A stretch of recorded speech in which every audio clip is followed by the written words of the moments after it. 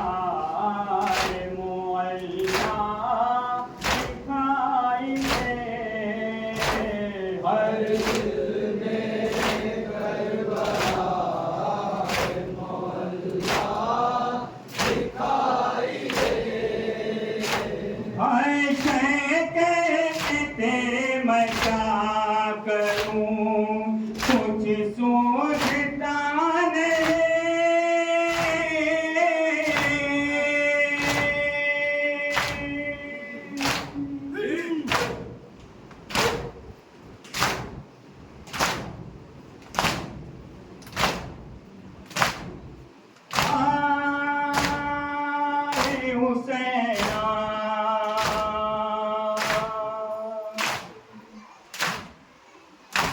تیرے صدقے ہو زمانہ،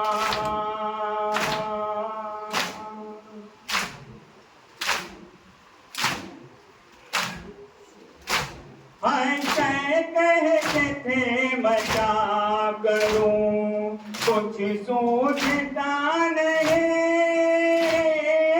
کیوں کر جوان لال کا لاشا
یہ شبیل ہماری انجمن عشق سکینہ کی جانب سے ماشاءاللہ